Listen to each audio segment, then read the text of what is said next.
yo como siempre, muy bien acompañada con Jaume Patuel a mi lado. Jaume, buenos días. Muy buenos días. Pero hoy haremos un brindis muy especial y será por la vida y por Jaume. ¡Feliz cumpleaños! Gracias y hermosa sorpresa que no me la esperaba. Bueno, las sorpresas es lo mejor, así que a su salud y a vuestra salud. Estos son comenzar el día bien, recordando y celebrando estos 90 años que están a punto de caerte. Es decir, culturalmente, como en otras culturas, no aquí en Europa, cuando un ser humano nace, ya cuentan que tiene un año, así creo, si mal no recuerdo, en Corea del Sur, porque ha estado 9 meses en el seno materno. Correcto. Por tanto, son 9 meses de vida y al nacer ya tiene un año. Por tanto, yo me considero en esta línea.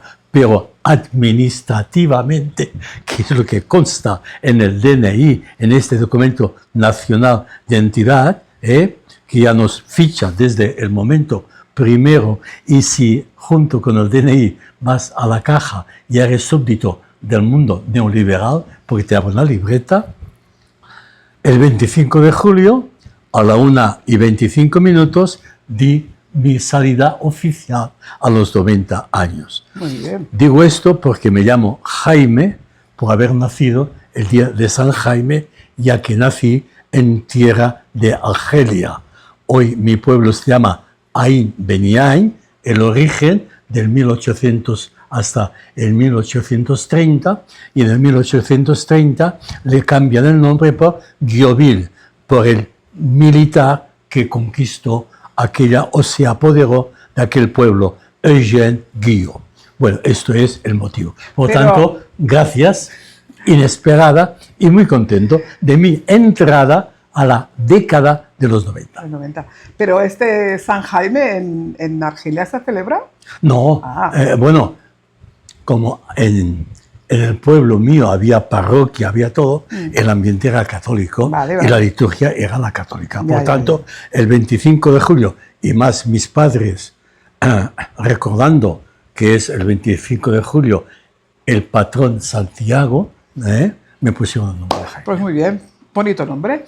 Así que así te dieron la entrada como Jaime, y te dieron la entrada al mundo. Y llegaste hasta este momento, a tus 90 años, con muchas experiencias. O sea, con la entrada, pero antes quisiera hablar un poco de estadística, pero reduciendo la estadística a la nación catalana y a una de las ciudades importantes de Cataluña, que es Mataró. Cataluña tiene más de 8 millones de habitantes. Correcto. Según la estadística de enero del 2025, un 1,2% son de 90 a 110 años, lo cual significa un colectivo superior a 100.000 habitantes. Por tanto, un colectivo de peso. En Mataró, en 1970 había 40.000 habitantes, y al cabo de 50 años, Mataró ha triplicado la población. De 40.000 estamos actualmente a unos 132.000. De estos 132.000 de Mataró, no del Maresme, según las estadísticas, el 1,3% está de los 90 a los 110 años, lo cual significa un colectivo más o menos superior a 2.000 personas, por tanto, que tiene peso. A nivel colectivo y estadístico, es una orientación que debe tener en cuenta la administración, porque ese colectivo hace 50 años no se tenía en cuenta, y hace 30 tampoco, pero es un colectivo nuevo. Y si hago un paso más, en el 2050, Mataró tendrá un 25 o 30% de la población superior a los 65 años, lo cual nos da un panorama, hablando de estadística, muy serio, complejo y de profunda responsabilidad para la administración, porque en el fondo de todo esto hay un problema económico. Bueno, entonces estaremos en un paro administrativo total. Bueno, esto es una cuestión, es decir, porque demográficamente resulta que hay más muertes que nacimientos. Ya. Primer punto. Segundo, los autóctonos o los nativos de Mataró, en sentido, tanto los catalanes como los otros catalanes en la famosa novela y los inmigrantes, el nacimiento vienen de los inmigrantes. Sí. Por lo cual esperamos, confiamos que la inmigración se vaya integrando, se sienta bien en esta nación, en este país que los ha acogido, y esto no hay que olvidarlo, una nación catalana acoge a gente como ha sido su trayectoria. Delante de esto es un cambio de mentalidad. Y esto lo puedo decir porque en las aulas senior, esta universidad para la gente mayor en Mataró, que lleva más de 40 años, la responsable, María Rosa, que nunca se dice mi equipo, y tiene toda la razón, si hace muchas cosas, no es porque ella las haga, sí las hace, pero gracias al equipo, punto que no hay que olvidar, que será la forma de trabajar, y ahora en equipo, me decía, llevo 21 años como responsable. Desde hace 20 años consulto a las personas que tienen 90 años si quieren que se las tenga en cuenta, se les hace un homenaje. Este año ha hecho el homenaje a las personas que lo han pedido, y yo no lo pedí, el homenaje a los 90. Y me decía a la salida, ¿qué diferencia hay entre los 90 años de ahora, 2025, a los 90 años del 2005? Hombre, en principio hay que tener en cuenta que seguro que esta población de 90 actual es mucho más activa que las de hace 40 años atrás. No, y de hace 20 años, que es lo que me constataba. Exacto, es esto, es mucho más activa y mucho más integrada en la sociedad, con muchas más demandas y necesidades que han que cubrirse. Por tanto, hay que tener una visión global cuya responsabilidad está en la administración, porque es un global. Por ejemplo, Mataró, las aulas senior, que tienen de 65 hasta 100 años, están haciendo un trabajo de salud mental. Por supuesto. Es decir, se atiende culturalmente. Digo esto como estadística, pero en el momento de la realidad, por mi experiencia en mi consulta, etc., es caso por caso. Hay que ver caso por caso, porque en ningún caso se repite. Entonces yo tengo en cuenta casos constructivos. Me viene primero a la cabeza, no la conozco directamente, pero sé que es una amiga de mi esposa que va a cumplir 110 años y cada día, junto con su hija mayor, toca el piano. Que disfrute. Va a cumplir 110 años. Otro, me ha dado la información, de 104 años, un médico en Francia de plena actividad. Su hijo también es médico, pero activa, no puede vivir. Y siempre las 2 o 3 primeras horas atiende a la gente gratuitamente.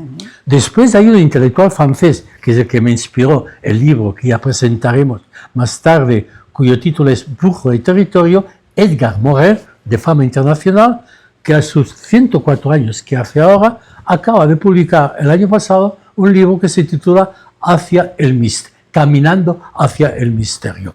De 100 años presento este libro porque la otra vez salía un trozo de Jordi Font, que murió a los 100 años, y el libro recoge sus artículos muy importantes hasta los 97 años que estuvo al pie del cañón. Y el título es muy interesante, Espiritualidad, Mística y Salud Mental.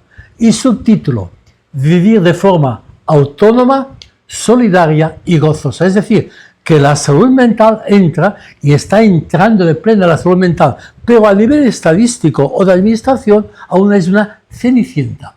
No sé, y aquí vienen las protestas, de 100 años.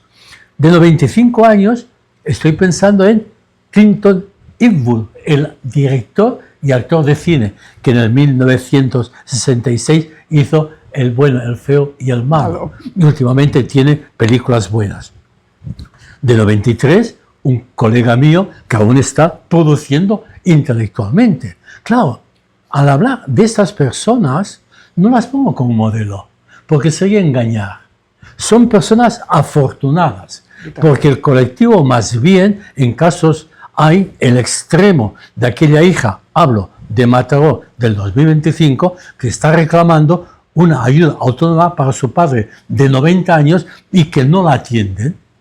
O bien, estos geriátricos que hacen lo que pueden, en que hay personas, tengo mi primo hermano allá, que dice, qué suerte, los atienden bien, que no tienen vida. No. Y me acuerdo de otros, vegetando, y me acuerdo de otros geriátricos, otros de 96 años en que viven, sobreviven. Por tanto, hay que ir caso por caso.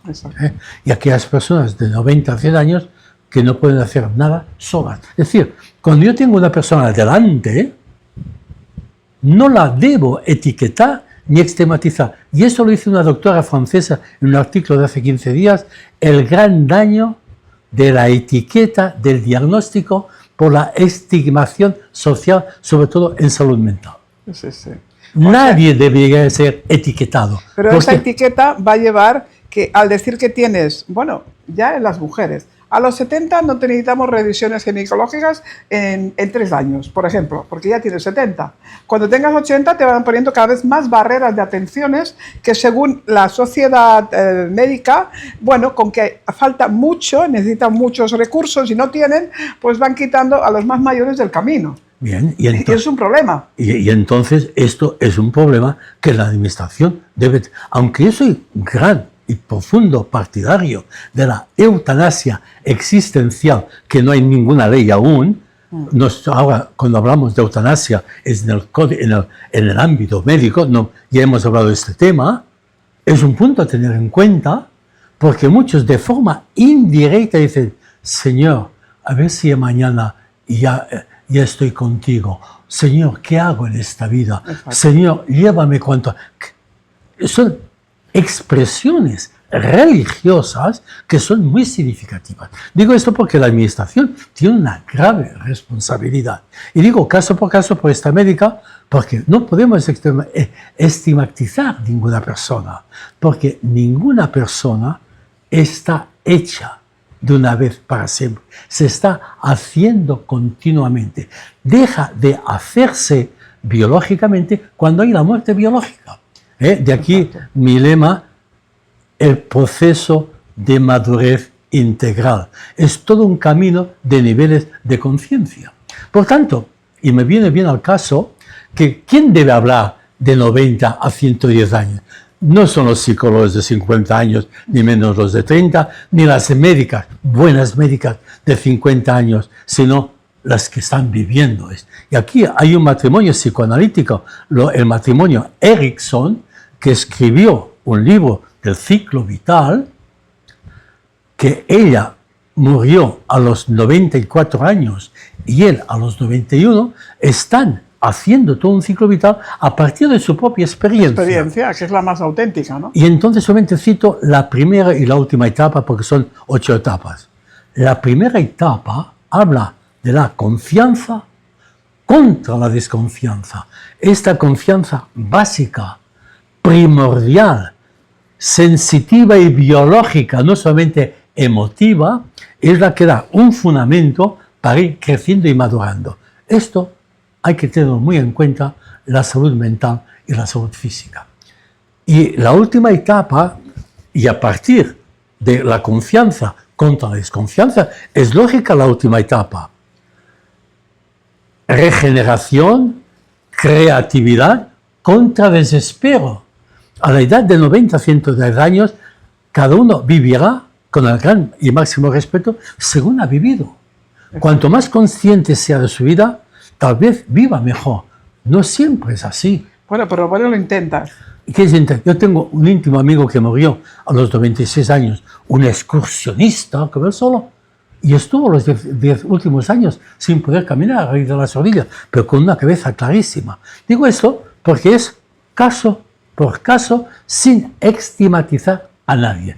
Y hoy la tendencia del pensamiento hegemónico neoliberal es cortar las alas, controlarlo todo, poner etiquetas, estigmatizar y que nadie se salga del sistema. Exacto, el sistema quiere controlar. Y por tanto, de los 90 a los 110 años, tenemos el derecho de poder salir del sistema, no del sistema neoliberal, que es imposible por el momento, pero sí del sistema de pensamiento. Claro, el sistema cuadriculado. Corresponde esto hasta aquí y de aquí no pueden pasar, ¿no? Y hace pocos días, el gran filósofo castellano José Antonio Marina decía un aspecto importante, que toda persona humana tiene el derecho a dar la opinión. Y esto lo voy a defender. Ahora bien, el derecho de dar mi opinión no significa que tolere su opinión, que es muy distinto. Yo tengo derecho a opinar, pero tengo el deber de saber qué opinan las demás personas y si mi opinión es humana o inhumana. Y esto es muy importante, porque entonces hay pensamientos que no son opinión, porque si yo tengo opinión significa que he escuchado a los demás. Exacto. Y después de haber escuchado el pensamiento de los demás, tengo mi opinión y expongo mi opinión, pero mi opinión puede ser inhumana, salvaje, de pensamiento ultra, de no aceptar la diferencia, de matar al que no pertenece a mi etnia. Ahí estamos en las guerras, ahí estamos en las guerras. Este pensamiento es intolerable, inhumano, y debo decirle a esa persona, tú tienes la opinión que no tolero. Tienes el derecho a expresarla, pero tienes también el derecho a saber que tu opinión no es respetada ni aceptada. Esto es plena actualidad del siglo XXV. No se debe tolerar la opinión que anula, mata a los demás. Tenía un paciente que ahora tiene sus 30 años, pues decía 12 o 13 años, le decía, un poco psicópata, ¿Quieres que los demás te hagan a ti lo que tú haces a los demás? Bueno, que me lo hagan. Es decir, como hacía daño, le importaba poco que le hicieran daño. Esto es psicopatía. Psicopatía total. Y sin pisar el suelo. El muchacho ha cambiado.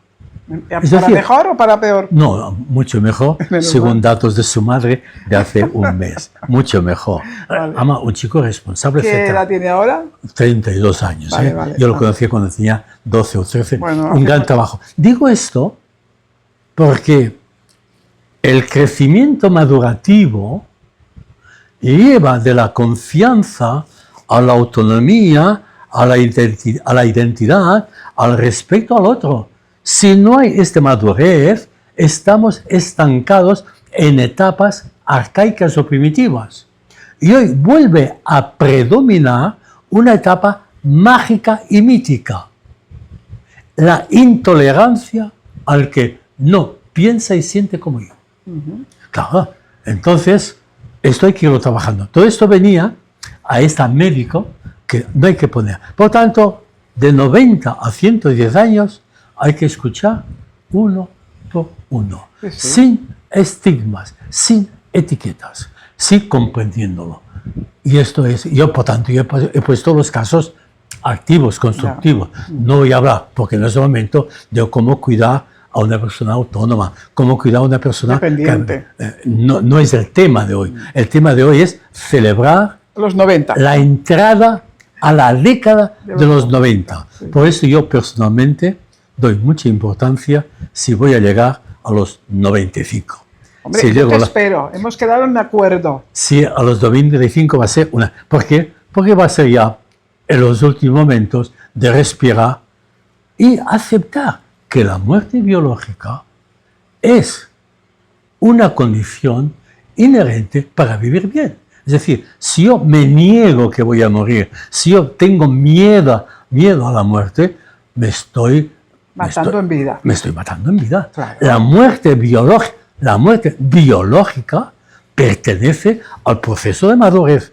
¿Cuándo va a venir? Esto ya es un enigma, pero yo me voy a cuidar lo mejor posible para cuanto más tarde venga mejor. Y morir en lo posible con los ojos abiertos y con una calidad de vida. Bueno, todo esto soy consciente de que es nuevo y que hablar así con la persona se espanta. Y no, Hay que poder hablar de la muerte como hablamos de la vida. Porque si hablamos de la muerte con calma y serenidad, vamos a vivir mejor. Y tanto. Porque hay un miedo inconsciente a morir. Porque esto toca etapas arcaicas, sentimientos arcaicos con mecanismos de defensa infantiles. Pongo uno, por ejemplo, el paranoico, la escisión. Lo bueno está en mí y lo malo. Las películas del Far West, buenos y malos. Esto es un mecanismo de defensa muy primitivo y para el bebé necesario para crecer. Ahora bien, si este mecanismo de defensa, esta operación mental para crecer, resurge o no se supera, lo que estamos viviendo la paranoia. Estamos viendo que los demás son los malos y yo soy el bueno. Pero ¿de dónde se ha sacado? Bueno, y culturalmente nos lo han metido hasta el meollo de los huesos. Las películas del Far, buenos y malos. ¿Por qué los indios eran los malos y los caibos eran los buenos? ¿De dónde se ha sacado esto? ¿Por qué los inmigrantes son los malos y los nativos somos los buenos? ¿De dónde lo han sacado? Claro, hay que superar esta etapa. Pero imagínate en qué punto encontramos cuando hay esos ataques violentos a los extranjeros en un pueblo porque algo aconteció contra una persona autóctona. Por tanto. O sea, es muy duro porque entonces aquí la gente se pierde en cosas que no son reales. Y entonces hay un punto muy importante, y ese no es el tema de hoy, cuando hablamos de inmigrantes de toda clase, se ha puesto sobre la mesa relativamente hace poco la cuestión de las religiones. Antes las religiones estaban cada uno, y ahora las religiones están todas encima de la mesa. En Mataró, por ejemplo. Ahora bien, de las religiones hay que hablar con cuidado. Por ejemplo, de la islámica, una cosa son los salafistas, y otra cosa son los musulmanes. Sí, los de ultraderecha, como en el mundo cristiano, en el mundo católico, los de ultraderecha son fanáticos, son intolerantes, llegando al extremo de la muerte como se está pasando.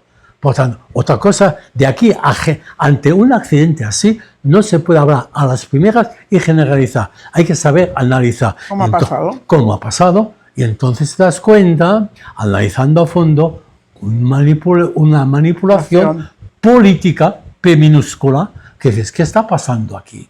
¿Por qué se provoca todo esto? ¿A alguien le convendrá? Y entonces, ante esto, hay que decir, esta capacidad crítica, esta capacidad de pensar por uno mismo, evidentemente informándose. Y el peligro actual, y a mí me preocupa mucho como pedagogo, no tanto por la salud mental, sino por la educación, cómo se educa de 3 meses a 18 años en el llamado sistema de enseñanza, por no decir sistema de acogida, sobre la inteligencia artificial. Sí. Un gran y grave problema que pide información y sobre todo capacidad crítica. No es sino la capacidad de discernir si la información que me viene es verdadera o falsa, por intuición ya. Esto es una formación, porque la inteligencia artificial, que hace mucho bien, también está haciendo mucho mal. Puede hacer mucho, sí. Porque quita la creatividad del que la usa. Porque la inteligencia artificial no crea ni tiene sentimientos. No. Es una memoria artificial. Fijaos bien, inteligencia artificial, memoria artificial. Es creada por el hombre. Es un tema que... Pronombres buenos y pronombres malos. De todo lo que introduzcan en esa inteligencia saldrá. Y el que va a buscar allí encontrará según pida y según sepa analizar si es verdad o mentira. Yo he hecho parte durante un cierto tiempo del Senado de Ancianos del Movimiento Internacional Psicología Transpersonal. Me salí de allá porque todo es en inglés y entonces decía, no verdad. Pero una conclusión de todas las personas que estamos allá es, conclusión que coincide con los sabios de otras culturas, que uno al final de la vida debe pensar por sí mismo. Sí, y bueno, y durante toda la vida también tiene que saber analizar y pensar por sí mismo. Y esto es la educación, claro, a través de la enseñanza. Y esto hay que potenciarlo totalmente. Y yo cuando me he informado, y hablo de una hace semana, no diré quién es, una profesora de filosofía de 28 años, magnífica profesora, que me ha explicado cómo reacciona el alumnado de 14 a 16 años, de 14 a 17, interesantísimo. Yo fui profesor de filosofía a esta edad. Dice, hay grupos atolondrados, indiferentes, y hay grupos que me siguen bien. Y me ha dejado de piel de gallina con dos informaciones. El programa de filosofía profundiza los presocráticos hasta Platón, y de Platón se me salta 15 siglos, pasa a Descartes. ¿Y dónde está Aristóteles y compañía? Y en las pruebas de selectividades, si me equivoco, que me corrijan, ¿eh? Los autores que salen son todos neoliberales. Ahí estás influenciando a la juventud. Exacto. Como un profesor de filosofía está condicionado para poder aprobar, y en este caso la profesora está contentísima porque de la materia suya los alumnos han sacado nota alta, significa que es una profesora de docencia vital a los 28 años, hace lo que puede en cuarto de secundaria y en primero de bachillerato, porque en segundo, por narices, debe preparar el alumnado académicamente y técnicamente para superar las pruebas de selectividad. Pero como hay una manipulación desde la consellería del mal llamado educación. Claro, entonces ante esto, las personas mayores decimos, ¿por qué está pasando? Yo no puedo solucionar nada. No. Pero ya hace mucho que lo podamos hablar y comentar. Pero hay que potenciar este mundo humano que es de 0 a 25 años. De 0 a 25 años. Y esta profesora tiene la gran ventaja de haber nacido, de poder conectar, y así conecta a sus 28 años con los adolescentes de 14 a 17 años.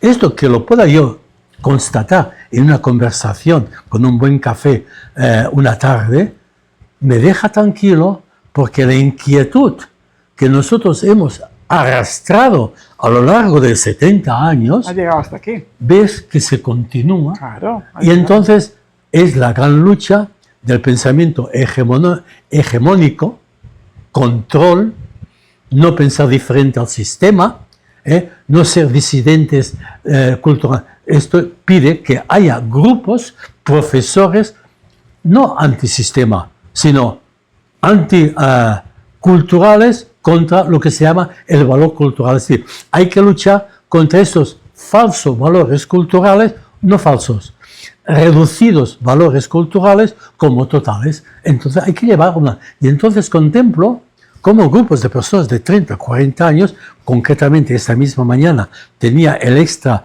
del periódico Núvol, de literatura, hecho por los jóvenes.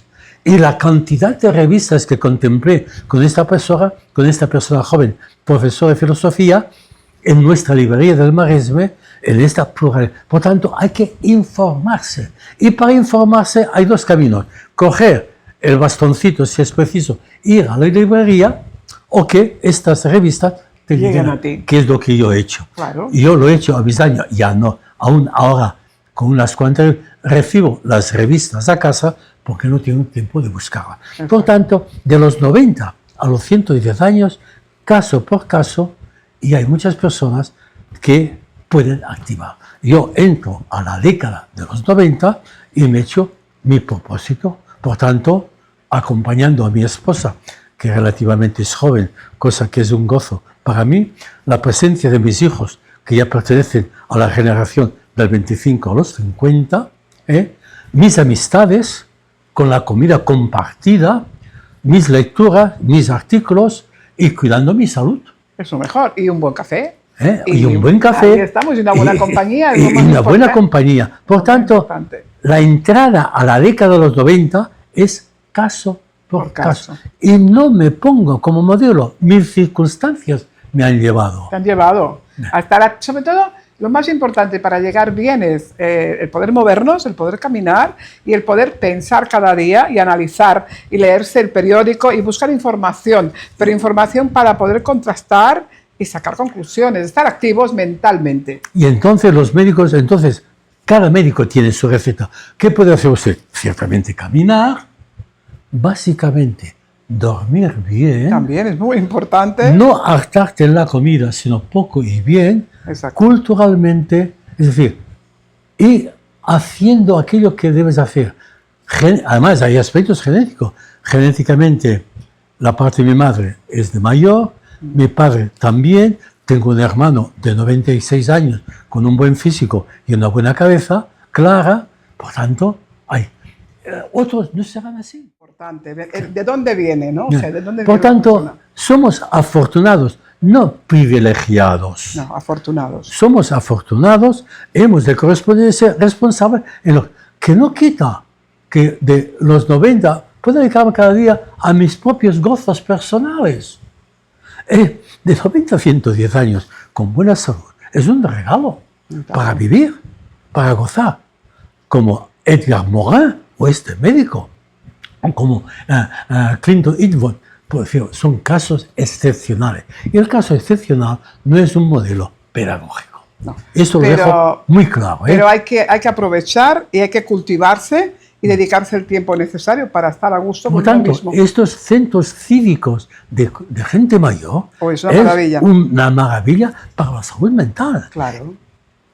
Cuando yo he hecho alguna conferencia a los padres de familia, decía, yo doy la conferencia, pero cualquiera de vosotros podría estar en mi sitio. Claro. ¿Por qué razón? Porque a los 60, 70 y 80 años se puede estar dando una conferencia expresando cómo yo he vivido, que es el libro vivo. Exacto. Exacto. Con un compañero mío, esto es un WhatsApp de anteayer, me decía, estoy gozando leyendo la vida de no sé qué autor. Y yo le contesté, me resisto a leer la vida de los otros.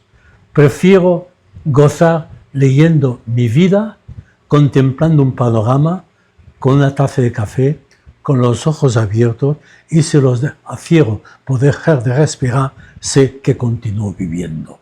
Es decir, cada uno debe buscarse. Ahora bien, hay miedo de hablar de esto. Bueno, pues ahí estamos y por eso estás hoy compartiendo tu propia experiencia de esa entrada a la década de los 90 para que ustedes tomen nota y se animen a poder llegar en las buenas condiciones que tiene Jaume, porque se ha cuidado, porque físicamente está activo, porque culturalmente ha sido una persona muy activa y lo sigue siendo, y disfruta con lo que hace. Sobre todo, disfrutar con el trabajo o con las aficiones que queramos, pero disfrutemos con lo que hacemos. Esto es lo que yo he encontrado, es decir, jóvenes, estoy disfrutando con el trabajo, cosa que no es la mayoría. Claro, eso es una pena. Es una pena oír antiguos compañeros míos que aún están en activo en la escuela, esperando la jubilación. Desesperados. Eso o sea, cuando yo oigo a gente de 40 años esperando la jubilación, digo, ¿qué está pasando? Y mucha gente de esas edades que están dando clases y están en depresiones constantes, con bajas, porque no encuentran realmente, o no están bien motivados, o no han encontrado el camino correcto de su vida. Yo diría más, la administración es ciega, totalmente ciega. Alargar la jubilación, sí y no. Depende de la persona. Depende de la persona, depende del trabajo de la persona. Hay jubilaciones que llegan, y hay jubilaciones, yo diría, hay que dejar la jubilación abierta. Exacto. No cerrada, abierta y bien contribuida. También de esto lo digo. Claro. Porque me llamó mucho la atención, y lo digo en público, leyendo un libro en que salió Francesc Torralba, sí, persona importante en Cataluña y con fama internacional como filósofo, teólogo, y ahora se está sacando el título de psicólogo, que decía, primer aspecto, si no hay economía, no hacemos nada. Claro. Y el profesor Denis Estalá, que lo conozco en Mataró por televisión, decía, si queremos hablar de estas etapas interiores, deben estar bien satisfechas las etapas del sobrevivir. Por tanto, la economía es necesaria. Una cosa es la economía del mercado, que es toda la evolución en las civilizaciones, y la otra cosa es el mercado de la economía. Eso existe. Son diferentes puntos. Son diferentes. Y hoy estamos en un mercado de economía. Leía un título así hace poco. La inteligencia artificial va a producir millones de riqueza que caerán en manos de 20 personas. Eso es la pena. Este es el problema que hay que saber enfrentar las administraciones ante el abuso inhumano de los oligarquía, de la pequeña riqueza en manos del poder. Bueno, nosotros esperamos que os haya interesado el programa, lo hayan disfrutado como siempre disfrutamos nosotros, y con la intención la que lo hacemos es para que lo disfrutéis y para que sobre todo aconsejamos que os probéis provocar y programar a llegar lo más lejos posible en vuestro camino, teniendo en cuenta, pues bueno, lo que decida vuestra biología, que ya está programada con fecha de caducidad. Pero no quiero dejar de un punto importante, ¿eh? La completitud o el progreso madurativo integral debe integrar la dimensión profunda interior, antes llamado religiosidad, espiritualidad, como queráis, esta profundidad interior que va más allá del cuerpo biológico, más allá del aparato anímico, es este caminar hacia el misterio, como dice Edgar Morin en su último libro, Caminar hacia el misterio.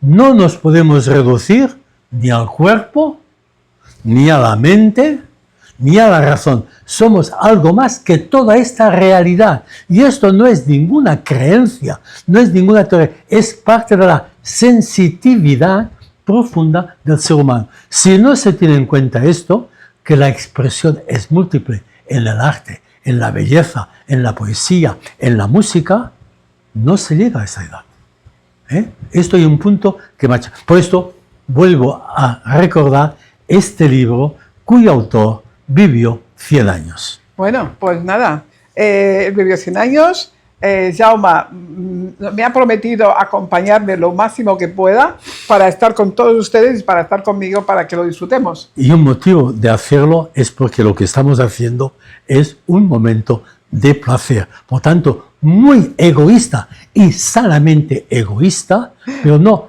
egoísmo, porque es algo egoísta abierto a los todo demás. El mundo, a compartir. Estamos abiertos a compartir, estamos abiertos a escucharos, a vuestros comentarios que nos hacéis en nuestro canal, a lo cual agradecemos mucho cuando nos decís qué os parece en palabras escritas, aparte de los me gustas que van conjuntamente. Así que este programa es muy especial para nosotros, sobre todo para él y para mí, el haber compartido este momento. Y muchas gracias de la sorpresa.